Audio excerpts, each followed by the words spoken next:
Hello there and welcome back to some more Gran Turismo 2 and some more Project A-Spec 1.2 update.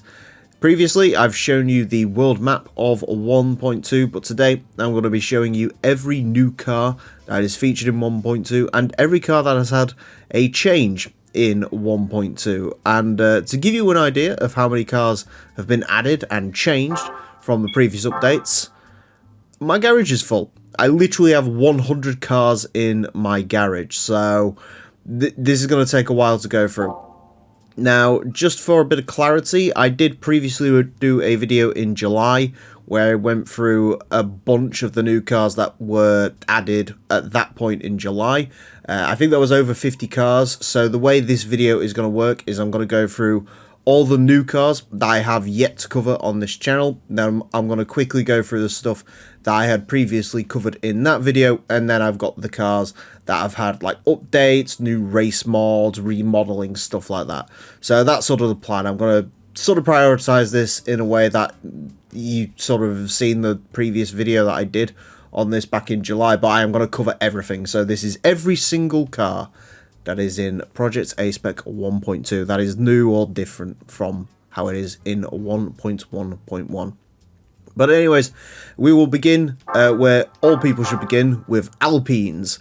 We have the A310 V6 here. So this is a car that was actually featured in Gran Turismo 4 and onwards. This is the slightly newer of the two Alpines in that game. This one is a newer model from that, the pure 80s model, and I think it looks absolutely exquisite. This is one of my favourite models in this mod because I do think it looks like genuine Gran Turismo 3 quality, and that's one thing that you'll really see as we go through these cars. You know, A-Spec models already looked good, but for 1.2 they just look incredible. They look probably better than they do in the base game, to be perfectly honest, and again, some of them are even sort of borderline Gran Turismo 3 levels of how good the models are. So yeah, but this A310 looks absolutely fantastic. It is rear-engined, rear-wheel drive, so it is probably just as much a handful to drive as the A310 in GT4 was.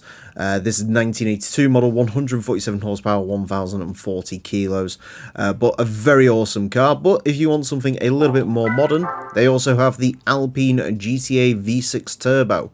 So this is a later evolution. This was the Alpine A610, I believe, which was essentially the A310, just slightly revised. And that's what this one is. So this is a 1989, not the Le Mans, as I did call it on a live stream yesterday. This isn't the Le Mans, that's a sort of trim level that came later. This is just a standard GTA V6 Turbo. Again, fantastic looking model. I really like these Alpines. They're just so sort of wedgy and perfectly 80s, although admittedly, you know, this one's a little bit rounder, and you got those fantastic 80s style hubcaps on this as well. 198 horsepower, 1,180 kilos, so a little bit more power.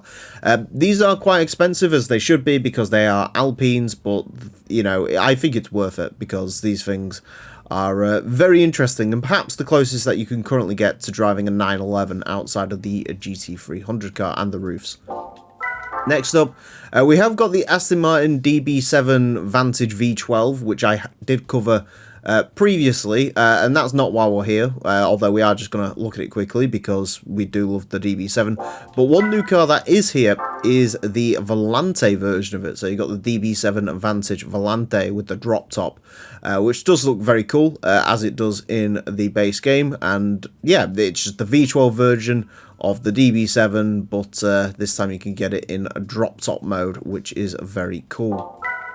Next up, very strange one. This is the BMW M3 GDB Super Turismo, and a bunch of French words at the top there that I can't say. M3. This car is a French super touring car because, of course, this wouldn't be Project A-Spec without some completely obscure, random touring cars in here, race cars in general. This M3, like I said, super touring car from a French series in 1992. It was a privateer. Don't know how it did. Can't really tell you a lot about that. I can tell you the livery's cool, and statistically 418 horsepower, 985 kilos. Even if it wasn't very successful in real life, it probably is quite successful in the world of Gran Turismo. It does look just bonkers with this sort of wide body kit it's got. It looks like none of the other M3s from that series. So this is a true, like, privateer from the ground up built car, and it does look absolutely phenomenal in this Castrol livery. I'm excited to give that one a go. Similar on the whole obscure race cars, we have the Brun C91. So this is a Group C car built by Brun, which you might know from Eurobrun, the F1 team. It had a Judd V8 and never finished a race, but for me, having seen some like real life pictures of this now, I think this is one of the best looking Group C cars. It's got that sort of really sleek front end with the Perspex covered headlights. It appeals to sort of what I look for when it comes to like cars that are aesthetically pleasing. And for me, it is very aesthetically pleasing. And I love the Repsol livery on this as well. I think Repsol were a big backer of the project here, and yeah, the livery looks absolutely sublime on this. 646 horsepower, 750 kilo. That is it's a handful to drive. I think it revs up to about 15k because it is literally just an F1 engine in a Group C car, as most Group C cars were really. But yeah, absolutely phenomenal thing to drive. It sounds incredible. I love it. I really like this car. It's probably my favourite Group C car in the mod, and that's definitely saying something. Next up, if you like your race cars a little less successful than not finishing, how about one that was completely mediocre? The Cadillac North Star LMP. This is a prototype to the car that ran in 2000, and it was heroically slow. That's basically what it's famous for. The whole sort of North Star project, as it turned out, was quite the disaster, and this North Star LMP definitely capped that off.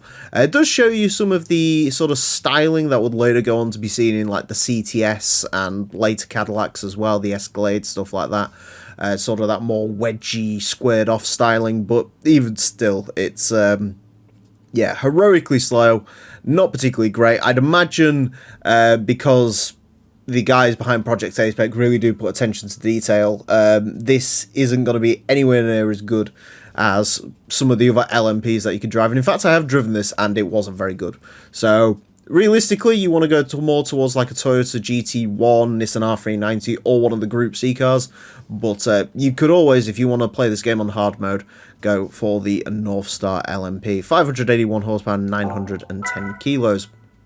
Next up, we have got a selection of Caterhams that weren't here before. So we've actually got the classic Caterham 7 now in two flavours. So you've got the VX Classic, which is what this one is. This has a Vauxhall engine in it, a 1.6 litre Vauxhall engine with a live rear axle. Pretty much the most basic 7 you can get. I think in the game this starts at about 19 grand. You can buy it from the Caterham dealer. And I think this is going to be an absolute hoot to drive. I haven't driven it yet, but I'm really excited to. Because, you know, it's got no power, it doesn't weigh a lot. I can imagine around like a short track, this is insanely chuckable and quite a lot of fun. And I quite like the sort of air filters sticking out of the side as well. Very, very cool. Although all 7s are going to look a bit weird with the canvas roof, that's probably the best way to sort of model these things. And there's lots of colours as well, which is also very important when it comes to a car, if you're me. 100 horsepower, 525 kilos. If you want a little bit more poke in your Caterham 7, then there's always the Superlight 1.8R. So this uses a tuned Rover K-Series engine and is significantly quicker and actually lighter than Classic as well, which I shouldn't be too surprised about because the K-Series was, for all its faults, a pretty light engine, I believe. So, yeah, but this one looks very cool. Again, all sorts of different colours. You can get stripes on it. You can get the coloured 7 logo at the front. I think it looks exquisite. I love the Caterham Superlight, an absolute phenomenal car. And I love the exhaust on the side as well. And again, this is another model that looks really cool with this sort of 3D modelled exhaust. I can imagine if this was in base GT2, I don't even know if they'd bothered with that. It might have just been a side decal. Well as the Project A-Spec guys have actually like fully modelled it, and it does look absolutely awesome. 192 horsepower, 470 kilo, ace power to weight ratio. This is a bit of a handful to drive, sort of as most sort of Caterhams and Lotuses are in racing games. You know, people always babble on about how amazing these cars are to drive in real life, but in games they always feel a bit sort of loose and concerning to drive, and this definitely feels like that, but it's still a good bit of fun nonetheless. Quickly covering the Caterham C21 1.8 16 valve Supersport. Now, this was in my build that I had previously. However, one thing they have added since then is a race mod for it.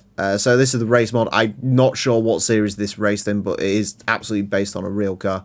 The livery looks incredible, and the hard top as well, because obviously, if we go back to this one, you can see it's soft top, well as the race mod actually gives it a proper sleek hard top. And I think this looks really good with the hard top. It's almost got a bit of like E-Type Jag about it, or like better looking BMW Z3, especially with the ducktail spoiler on it. But no, looks absolutely sublime. Obviously, when you fully upgrade it like I've done here, it's not particularly impressive, but then again, it is about on the same level as the Lotus Elises when you tune them up and add race mod to them and stuff. So yeah, definitely a good competitor to that. And there's one thing that I really do like about Project A-Spec, and I know I bang on about it all the time, but one of the cool things they really do with this mod is they make sure a car has a natural rival. There's never a car in this mod that's just going to be completely like left out to dry. Nothing really competes with it. Everything has a natural competitor in this mod, and they've really thought about that in terms of the sort of game and the progression and all that. So you won't buy one of these cars and be stuck down a hole that you can't get out of. You know, there'll always be something to race against, which is cool. But no, this Caterham 21 Supersport race mod, I absolutely love it. And again, it's another model that actually looks really, really good.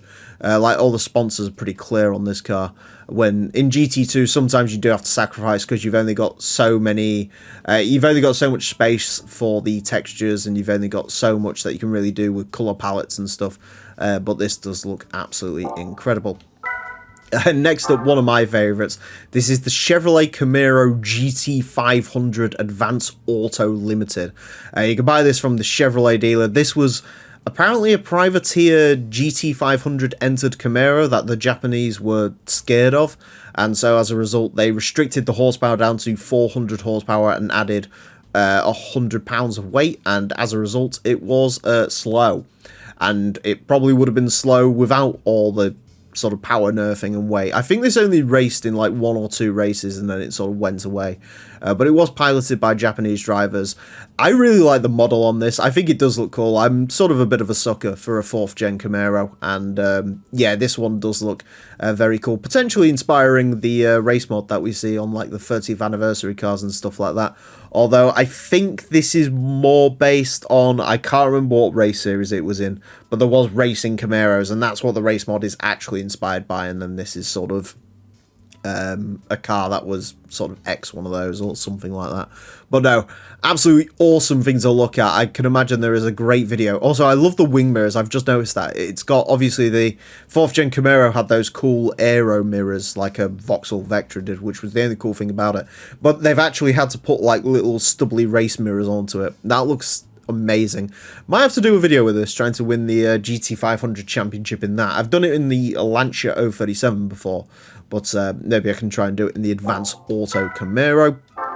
Again, C5 Corvette, another car that I had covered previously in my previous run through of 1.2, but this car also has a race mod now.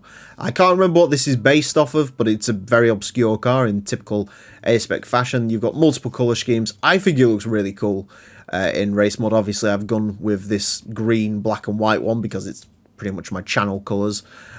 Yeah, very cool looking car, and a lot better handling than it used to be as well. It was a bit sort of wayward when I drove this last time, whereas now it does feel a little bit more planted. It's still a Corvette, so you know, it still feels its weight, and it's still a bit sort of lumbering, and it's never going to be quite as good handling as some of the Germans and Japanese cars and stuff like that, but it makes up for it on raw pace, and it does look very cool indeed.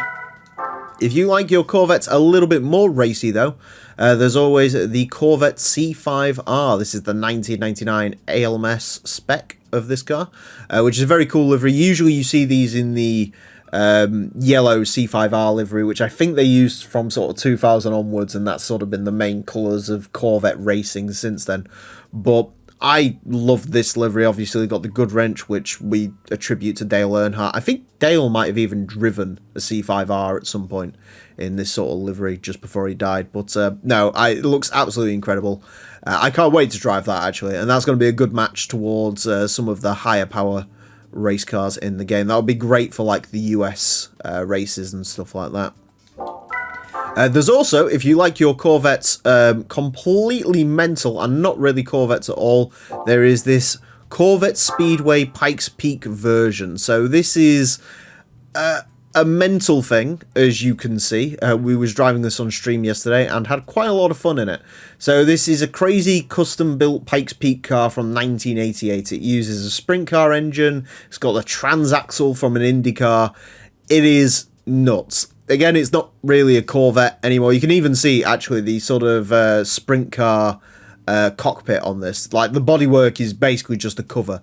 And, of course, you've got the two wings at either side of it, which isn't too uncommon at, like, time attack and hill climb events and stuff. But it still is crazy to see. And as I said on stream yesterday, can you imagine a world where instead of the Suzuki Escudo Pikes Peak car, it was this one that was in the game, and this was sort of the meta car, and this would have been the one that got carried over into Gran Turismo past and present? It would have been a very cool alternate history timeline, but nevertheless, here it is here. 902 horsepower, 725 kilo. This thing is insane to drive. It really is. It's just all power. Handling's not that bad on sort of more higher downforce circuits. It does struggle a little bit like the Pikes Peak cars do on the tighter corners, but yeah, crazy car, one of my favorites in the mod, and of course that's the reason that it is going to be in the thumbnail for this video. Next up, of course, we follow up what is a crazy car that everyone should have been anticipating, to perhaps one of the most anticipated cars in this update, and that is the Ferrari F40. This is a 1992 model. Get it in red, yellow, or black. It does look absolutely exquisite, the model. It looks incredible. It is so nice to see a Ferrari F40 in this game. I just wish there was an F50, but that is coming, but later on. So, but no, I'll take the F40 for now. And trust me, if you do want to buy this car, there are some good upgrades for this. You can get this thing to some pretty incredible power figures, and that way you can compete with stuff like the Jaguar XJ220s and the other cars that show up in the Supercar Festival event as well. You can take that there and sort of have a bit of fun with it. But no, absolutely amazing to see this in the game, and to even see it alongside the likes of the Venturi Atlantique 400 GT, which of course is essentially the reason the Venturi's in the game is cover for the fact they didn't have an F40. Well, as now you can have an F40 after all these years, and it is incredible. We got the Isuzu Bellet 1600 GTR, which is very cool. One of my favorite cars from GT4. I always call this thing the Japanese Ford Escort because it basically is. I love this car. I just think it looks incredible. The yellow fog lights on the front, the black hood. It looks like a proper purpose-built rally car. It's another car that I think I'm going to try and put some good time down in when it comes to this mod, to have some fun with it. A 1970 car, 118 horsepower, 970 kilos. Not particularly impressive by today's standards, obviously, but it is a very fun car to drive around in this, and I bet you can. It's just going to be fun to drive. You can tell just by looking at it that it's going to be very fun to drive. Speaking of cars that are very anticipated in this mod, we have the Ford Transit, and this is going to do one of two things to people. People are either going to look at this and go, ah, that, or they're going to go, why is there a Ford Transit and why does it have 541 horsepower? Of course, if you've seen Top Gear, you'll know of this car, but what this is essentially is it is a test mule.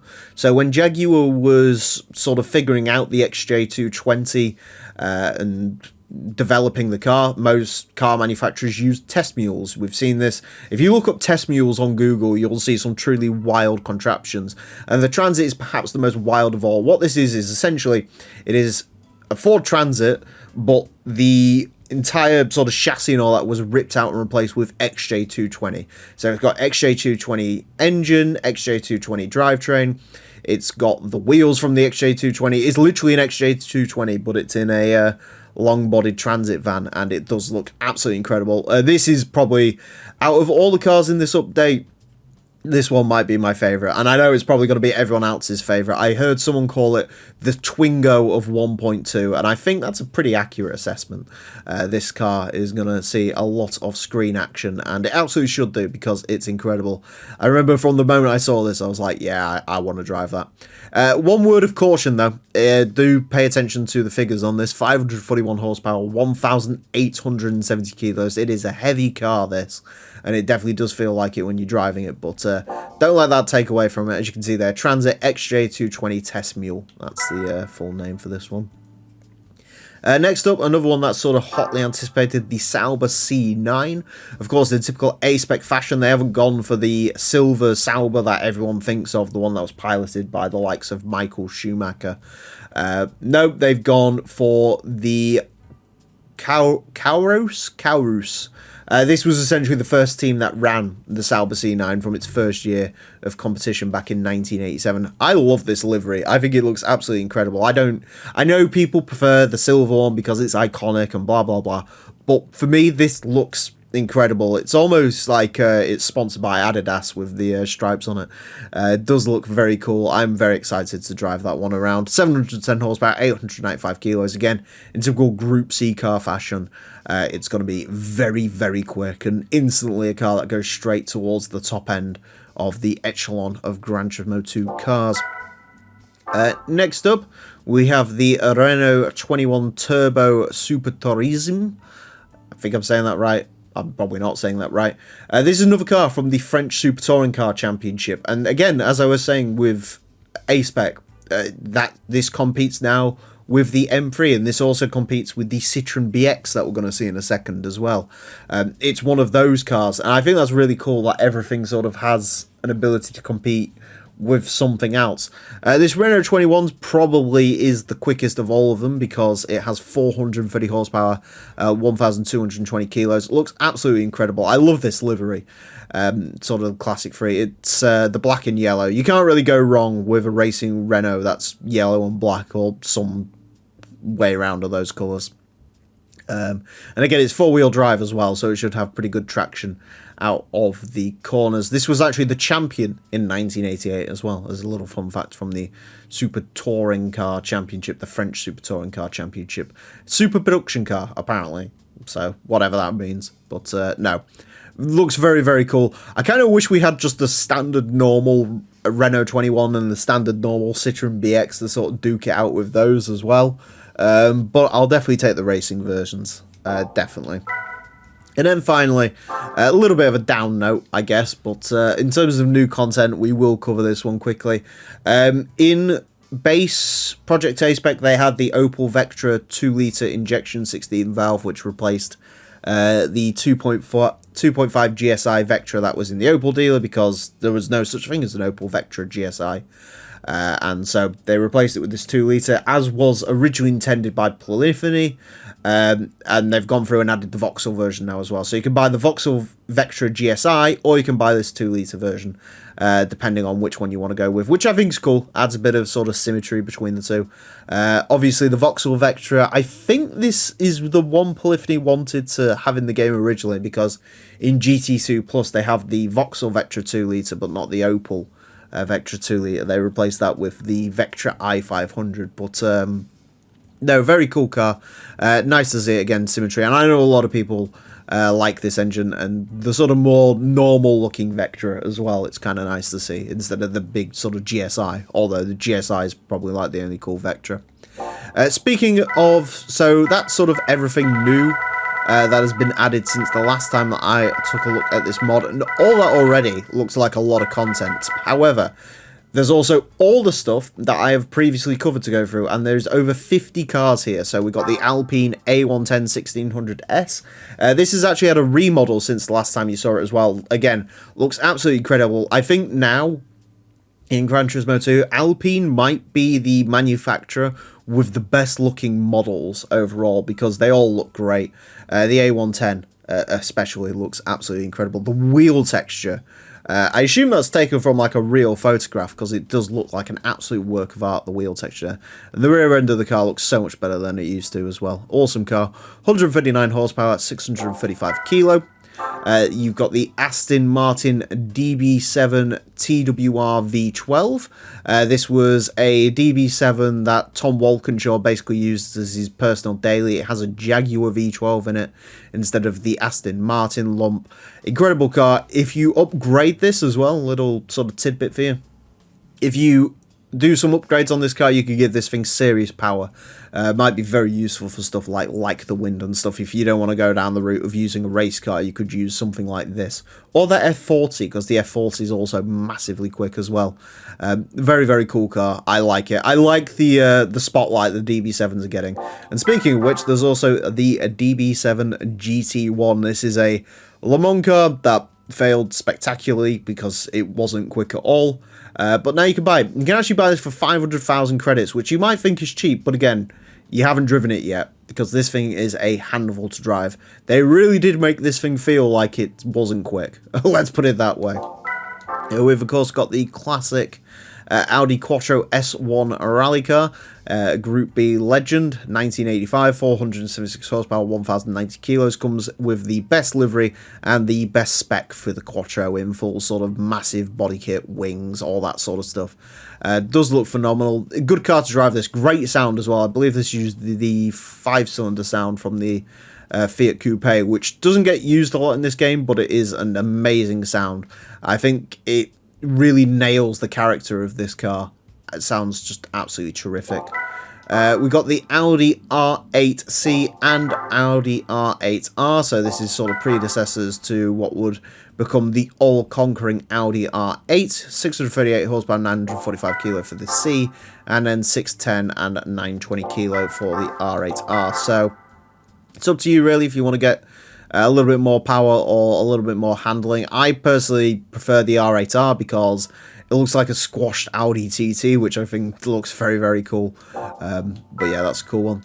The BMW M Coupe, of course, I covered this previously, but this car has had a little bit of a change up. The colours have been sort of had a once over, and now, for example, Estoril Blue looks like Estoril Blue and not like bright purple, which I think is a bit of a shame because I like the purple, but Estoril Blue does look very cool. Cool to see the M Coupe in this game, the clown shoe. One of the more legendary BMW M cars from the 90s. Does look very cool indeed. If you prefer your BMWs more supercar-y, there's the BMW Nazca C2. 345 horsepower, 1,041 kilos. Really not a lot of power in this thing, but it does drive very nice, and it does look absolutely awesome as well, which is sort of more important when it comes to a supercar, really. There is the four-wheel drive mid-engine Corvette prototype, the CERV3. I was driving this around yesterday. Very cool car, 657 horsepower, 1,540 kilos. If you see this thing as an AI opponent, you're in for a bad time, I'll tell you that. Because the AI really know how to take advantage of this car. Handles like a dream, loads of power. You can't really go wrong with this, and it does make you wonder, especially looking at it, because it's a fantastic looking thing. It does make you wonder why they didn't pull the plug on the mid-engine, or why they didn't sort of push the button on the mid-engined Corvette quicker. The French Super Touring cars, this is their other sort of compatriot, the Citroën BX 4x4. A little bit less power in this, 355 horsepower, 1,275 kilos. So I guess this is sort of the hard mode challenge of those, but it does look phenomenal. Citroën BX, again, this model is great, and I do love a Citroën BX. Out of all the race cars in this mod that I wish were road cars, the BX is definitely up there, but no, it's still a very cool thing, and handles very nicely as well. We drove this last time, I believe, in my videos, and it was very, very good. Citroën are F2 kit car, obviously a bit of a reskin from the base Citroën are rally car, but this one actually has the proper stats that it should, so it's front engine, front wheel drive. That means, much like in GT4, this is probably the best front wheel drive car in the game, but also don't take it on actual rally events because you'll suffer. The Ferrari 355 F1 Berlinetta. I got my choice of colours this time, so I've gone with this fantastic Dino colour, which I've been obsessed with since I saw it. Of course, very cool to see a 355 in Gran Turismo 2. I think this model looks absolutely superb. It sounds really good as well. Yeah, very cool car. Very happy to see it. And the 355 probably one of my favourite mid-engine Ferraris of all time. Because how can you not love the 355? It literally does everything you want a Ferrari to do. Sound good and look good. 375 horsepower, 1,350 kilos. Also, if you prefer racing Ferraris, there's also two GT300 Ferraris. Again, all these cars I've discussed more in depth in my previous update video. So if you want to sort of more in depth talk about these cars, sort of how they came to be and all the rest of it, then that's in that video. We've also got the Yellow Magic 355, which is my favourite of the bunch because it's got the angry headlights, which I do think look strange, but in a good way. Very cool looking car. There's also the Ferrari F399.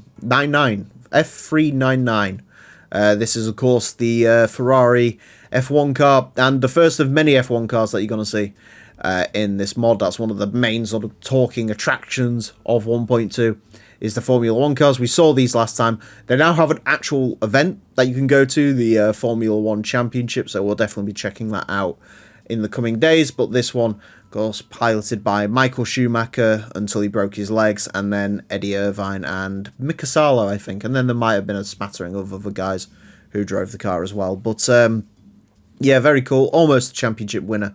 Well, it won the Constructors, I think, in 1999. So, yeah, very cool. And one of the best F1 cars, obviously. And it also looks very cool because it's a Ferrari. Fiat 124 1.2 1200 Berliner. Not a Lada. One of my favourite cars in this mod, actually. You can use this as a starter car, which I think is amazing. I loved driving this when I was driving it previously for this mod. And, yeah, it's wicked to see, once again. I love the 124. You know, I'm a big Fiat simp at heart. I really am. Even to this day, I know Fiat's not looking too good these days, but I still love Fiats. I loved my Panda. And I love the history of them. And the 124 is a better car than it really gets credit for. And as shown by the fact that it then got turned by a Lada made by communists, and it was still good. 59 horsepower, 855 kilos, of course, not much to write home about these days. But, you know, in terms of starter cars, instead of starting with like a key car or something like that, this is definitely a whole hoot of fun. Probably one of the only rear-wheel drive cars that you can get as a first car as well. Of course, overnight parts from Japan, the Ford F-150 SVT Lightning. We took this for a drive last time in the Muscle Car Cup, and it handled pretty well, actually. I mean, most of the muscle cars in this game handle atrociously and like trucks, so why not have an actual proper muscle truck? Front engine rear wheel drive, 360 horsepower, 2,120 kilos. This has to be one of the heaviest cars in the base game now. Either this or the... I think the 7 Series used to be the heaviest, but I think that's like 1,900 kilos. This must be one of the first cars to weigh over 2 tons. And it definitely feels like that when you're driving it, but it is still heroically cool as the SVT Lightning is. Ford Capri, Zack Speed Capri Turbo. Very, very cool car. Group 5 legend. I do love a Mark III Capri, and this one is very cool indeed. It's got like a 1.7 litre turbo engine and just the most insane turbo on it. And fans of the Skyline Silhouette strategy in this game, if you will, the 80 Sports Car Cup, keep an eye out for the Zack Speed Capri Turbo, because that might just pip that car for what you want to use. This handles like a dream as well. Really drives very, very nicely. 489 horsepower, 895 kilos. 2 F1 cars here. So we've got the 2 Ford engined cars. So we've got the Minardi M01, 736 horsepower, 600 kilos. One of the 2 F1 cars that you can actually buy from the dealers. And it really is pick your poison with these two, because both of them aren't great. But yeah, of course, Minardi. Everyone loves Minardi, the perennial back marker. This one's very cool. One of the better Minardi liveries, the Telefonica with the Fond Metal sponsorship. If you prefer your Ford F1 cars a little bit more successful, there is the Stewart SF3, which is very cool. Of course, Jackie Stewart's F1 team, mostly run by his son, but we'll say it's Jackie Stewart's team, would eventually be bought out by Ford to become the Ford factory team in in 2000. We'll see the fruits of that labour in a second, but 788 horsepower, 600 kilos, definitely an upgrade on the Minardi. GM EV1, of course, we've covered this extensively. Very cool car, the first all-electric car in GT2, and I can assure you, at least as to what Komputer said, it's definitely the first of quite a few. 156 horsepower, 1,319 kilos. This ain't quick, I'll tell you that for free. It ain't a Tesla. Honda Insight, of course, my favourite starter car, new starter car, because you can start straight away with the Insight, and you should, because it's very cool. I'm pleased to have had a little bit of sort of input, I guess, into the development of this car, because originally it was supposed to be CVT, and then it got switched over to a very high ratioed manual. That's the one thing you need to look out for in the Insight. Good first car, but you really need to get a racing gearbox in here, because this car is geared purely for economy. 75 horsepower, 850 kilos. We do love a first gen Insight with the wheel covers. Looks spectacular. We've got the two Honda engined F1 cars. We've got the Jordan Mugen Honda J199, the Buzzing Hornet, which does look absolutely phenomenal. Probably one of my favourite F1 cars in this mod, I think. Probably either this or the Ferrari, I'd say, are my sort of favourite looking, because I do love a Jordan, and I do love Honda, so it sort of makes sense. 798 horsepower, 600 kilo, most powerful F1 car we've seen so far. There's also the Honda RA099, which is a very interesting car. I go more in depth with it in my previous video, but this was basically a Honda test mule.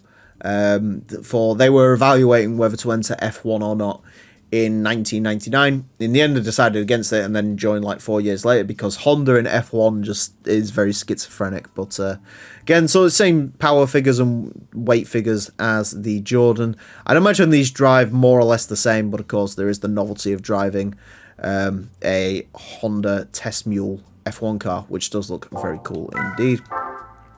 The Isuzu Piazza XE, probably one of the most useful cars they've added to this mod, because you can start with this, and it's a pretty good car overall. 153 horsepower, 1,190 kilos, of course designed by Giorgio Giugiaro. Does look very cool indeed.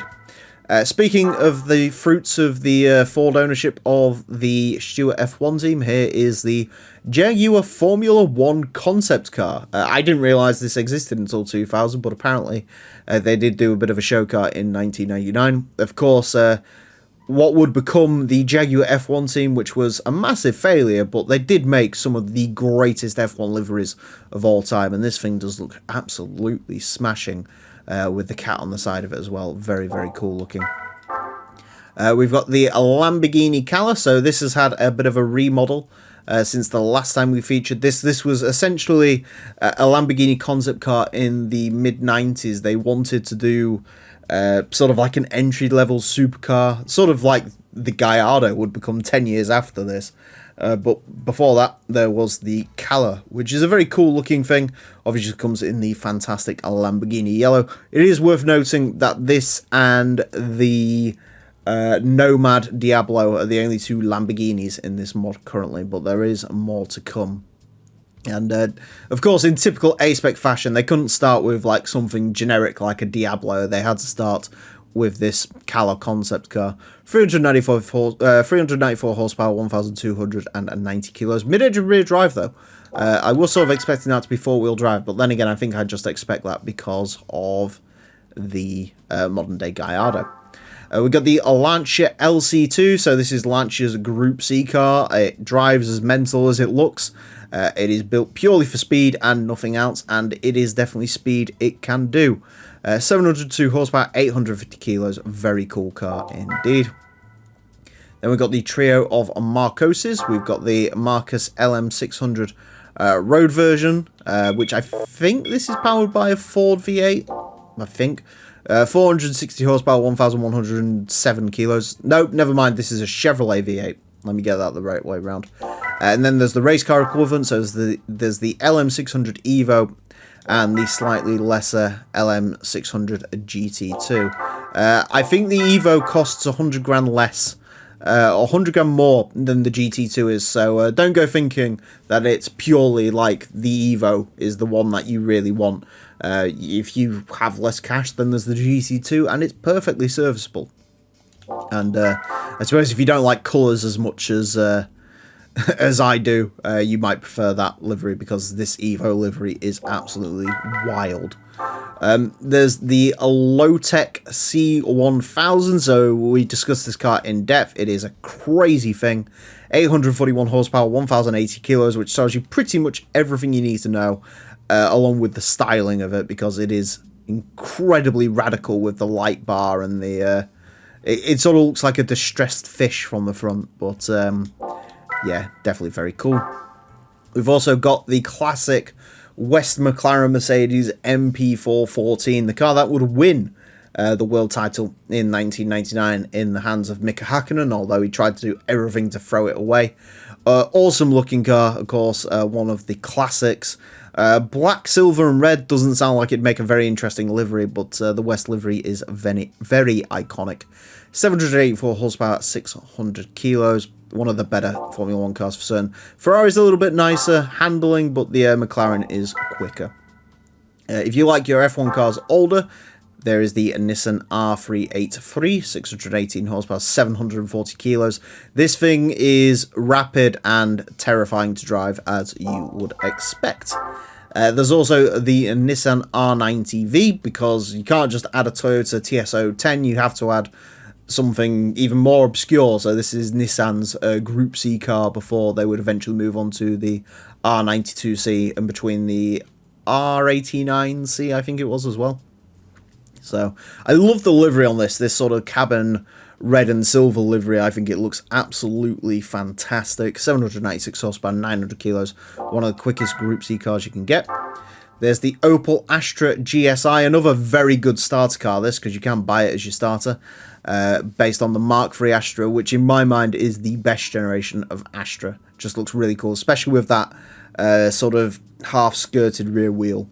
Does look phenomenal. Unfortunately, this doesn't come in max power yellow, like it did in that one Top Gear segment they did years ago, as in, like, literally when the year I was born. But no, very cool car, 147 horsepower, 1,100 kilos. As I mentioned, very good starter car there. There is the Panos Roadster, which is basically an American version of the Caterham that we saw. Wild looking thing. And there is also the Panos AIV Roadster, if you'd like to go a little bit quicker. These are both Ford V8 powered. This one has the engine from the SVT Cobra, whilst this has the engine from a base Mustang. But no, these things are absolutely wild to look at. And they're even more wild to drive. So, yeah, I think this was in Test Drive 6. So, if you want to play with the Panos Roadsters and have them actually modelled half decently, unlike in Test Drive 6, this is the mod for you. Peugeot 405 Turbo 16 Pikes Peak version, incredible looking model. Of course, absolutely iconic Peugeot 405 Pikes Peak car. I basically dedicated my entire more of update 1.2 video to this car for good reason, because it is absolutely exquisite. 649 horsepower, 880 kilos. If you want something that's, you know, not quite the Suzuki Cultus and a Scudo, or you want a bit of challenge in beating them, the Peugeot is definitely the car you want. Speaking of Peugeot, we have the Peugeot Prost AP02, which is the Peugeot engine Prost car, when Prost started to go downhill majorly. 752 horsepower, 600 kilos. This is one of two F1 cars that you can buy from the dealer, so it really is choose your pain. Do you want the Minardi or the Prost? Yeah, not exactly a glamorous choice, but someone's got to make it. What is more glamorous is the Quaife R4 GTS, another absolutely exquisite looking model, again, like Gran Turismo 3 quality, really. The more I look at the Quaife R4 GTS, the more I love its understated styling. It is just, you can tell it's all business, but it just looks absolutely superb. A little bit of sort of hints of 4GT at the front, and then hints of Peugeot Oxia at the back, but it still does look very cool. 447 horsepower, 1,250 kilos. Very expensive car, but one that's actually pretty good. There's also, well, the main reason it exists, which is the racing version, the proper R4 GTS, one of the only four-wheel drive GT1 cars ever. 590 horsepower, 1,150 kilos. I do hope A-Spec one day adds the... I just remembered GT1 Ford Escort, that's what I meant. Quaife ran essentially a Ford Cosworth GT1 Escort, which is awesome, and I hope they add that. Next up, another absolute legend, the Renault 5 Turbo. This is the standard road-going R5 Turbo, which does look very awesome. Buy this straight from the dealer. It doesn't cost as much as you'd think it would, about 36 grand, which isn't a lot for a true icon. 157 horsepower, 970 kilo. If you prefer your Renault 5's racing, there's of course the 5 Maxi Turbo that competed in Group B rallying. I love this car. I love the 6 spotlights that it's got on the front and the sort of raised off rear wing. Gives it a really, really cool look. And of course the classic Phillips livery as well does look very good. 361 horsepower, 900 kilos. Don't particularly recommend this for rally racing, as we found out last time, but it is very good. Next up, we've got the Benetton B199. The car that kind of had Renault engines, but they were Supertechs, but they were basically Renault engines. In fact, they were Playlife engines that were Supertech engines that were Renault engines, but that's a different topic. You might recognise the Mild 7 badging. This is the team that would eventually go on to be the Renault factory team that had lots of success in the early 2000s. 752 horsepower, 600 kilos.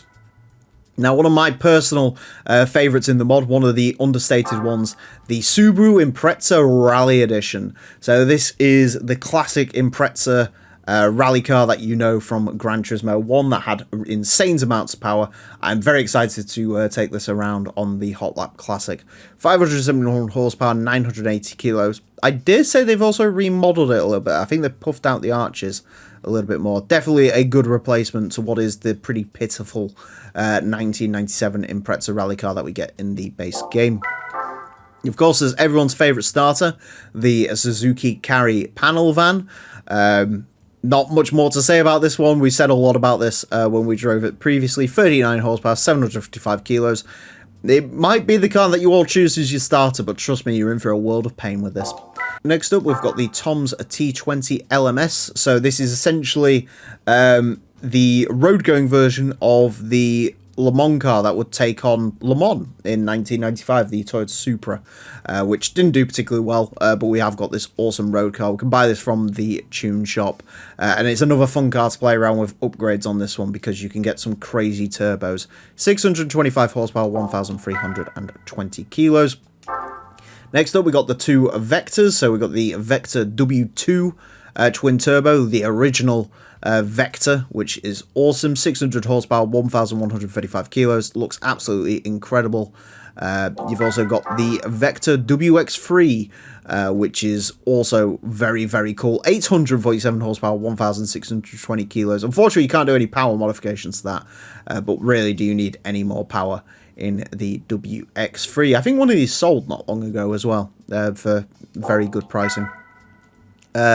And then we've got the two Vision Industry cars. So you've got the Vision Industries K2. This is apparently an offshoot of the people who created Vector. They then went on to create Vision. And this has 801 horsepower, 1,200 kilos. This thing is crazy to drive, as you would expect. And there's also the LM edition, slightly less power, 647 horsepower, 1,180 kilos, front engine rear drive, because apparently this LM edition is based on a Trans Am car, or rather a Trans Am chassis. I don't think they actually raced the Vision Industries in Trans Am, but that's sort of the point of this one. It does look very cool. I love the livery for this as well. They hosted a competition for someone who can design the best livery for the K2, and this one won out, and it absolutely should have done because it looks great. Next on, we move on to cars that have either been remodeled or had new features added. So we start with the Alfa Romeo Seghera. This one does have a racing mod now, so I've known about this one for quite a while. Very cool looking racing mod, very much inspired by the Alpha 155 DTM car that you can find in the base game. And it gives this car a little bit more utility because People don't really seem to like this one all that much. I think it also is a little bit cheaper than it used to be as well, judging by that sales price. The Alfa Romeo 3 TT12 has been remodeled. Originally, it did look a little bit out of place in this game, but now with this remodel, I think it looks very, very good. Looks phenomenal, actually. A really, really cool looking car, and of course a really cool car in general. The Alpine A442B, to continue on with Alpines being the best looking cars in the mod. This has had a bit of a retexture as well. Looks better than it used to. I've never noticed the intakes that are on the wing. That is bizarre. Yeah, very cool looking car. There is a new race mod for the GT300 BMW 320i. So this is Team Purpose. Which apparently ran in JGTC and used this car, and now you can have this race mod on this car. I prefer the standard BP livery myself, the yellow and the green, but you can run this. It kind of looks like the Gran Turismo sort of classic Jaguar XJ220 race car. That would be in the later games, which was Gran Turismo branded. Kind of looks like that.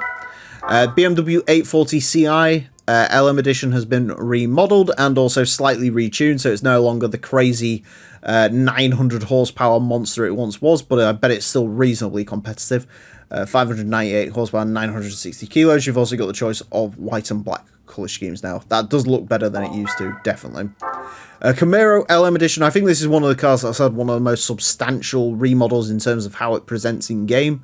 The livery has been changed up on this one, and it does look great. Also, fun fact, you might notice that it's got a little A-Spec logo on the hood there as well. 725 horsepower, 1,180 kilos.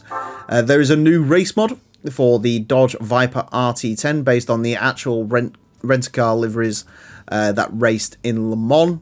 There is this red one, and then there's the sister car as well, the yellow and red. So this is a bit of a retexture of the standard race mod. Of course, the race mod in the base game is based on these rent-a-car liveries, and so it's nice to see the actual like full-on, fully detailed versions of them in the game if you want to play around with those. Dome Zero, this has had a retexture as well. Looks absolutely phenomenal. A lot better than it used to be perfectly honest. But yeah, I love it. I love the green stripe that runs down the side of it, which I only just noticed the other day, but I love it. And the rear end especially, I think that you can see the remodel right in that rear end. The Lancia 037 Rosso GT500 car, a car that I famously did a video with and is not very good, has had a retexture as well. Looks really, really cool. A lot closer to sort of how it would have looked in real life. I love the sort of 3D exhaust exiting the back as well. Very cool looking thing.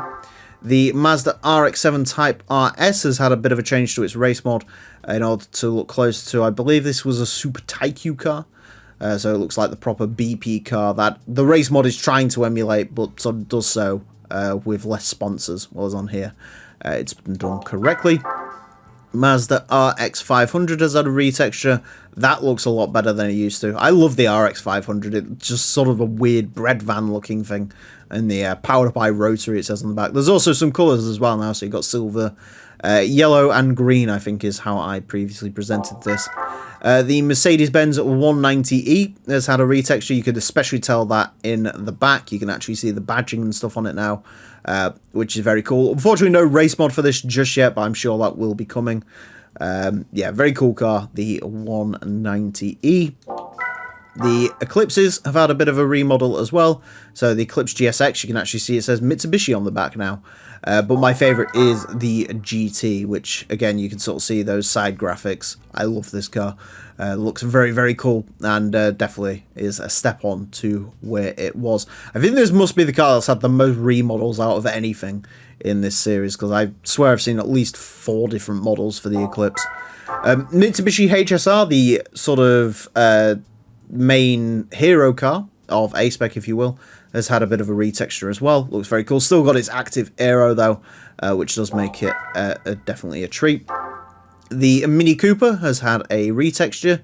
It looks a lot closer to the real-life 1997 prototype now, and there's also a race mod for it, the Rally Homage car, which of course is based on the Rally Mini Cooper that you can find in the mini dealer in the base game. But no, that does look very cool indeed. The Plymouth Fury has had a retexture. I believe this is even a different model than it previously was, although don't hold me to that.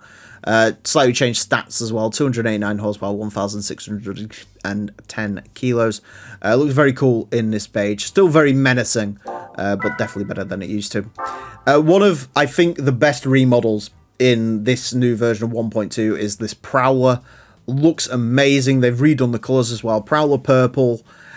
This thing looks absolutely fantastic. I did have my doubts on whether a Plymouth Prowler could actually look like it fits into the aesthetic of GT2, and this has really proved me wrong, this retexture of the Prowler. And of course the Howler has had a similar sort of retexture, because if you're going to do one, you may as well do both. The Cavalier has had a bit of a change to its livery. You can actually see now it is a panther on the front. I didn't know it was a panther on the front before. I thought it was like just some sort of weird cat decal, but no, apparently it's a panther, and there you go. It does look very cool. The Twingo has had a reshade and a rebalance, so it now actually produces 53 horsepower instead of the 75 it produced before, because that was slightly over what these cars produced IRL. The Vector SRV8 has had a bit of a reskin. I think this yellow is different and a couple of other things have changed. I swear the stats have changed as well. It didn't used to make 414 horsepower. I swear it was more like 390 before. But the SRV8 is still a very cool car. There's new colours and a slightly different model for the Vector M12. I've gone with this red where it looks absolutely incredible. Loads of different colours to choose from for the M12. And likewise, the M12 GT2 has also had a little bit of a model touch-up. And then finally, the Peugeot 905 has also had a bit of a retexture. It appears to be floating slightly, but we won't let that put us off. Yeah, slight retexture to the 905 does look very cool now. So, that's it. That is 100 cars I've just talked through. Usually at this point, I do a few demo runs with the cars, but I genuinely don't know how long I've been recording for. I feel like I've been talking far too long, so I'm going to call it here.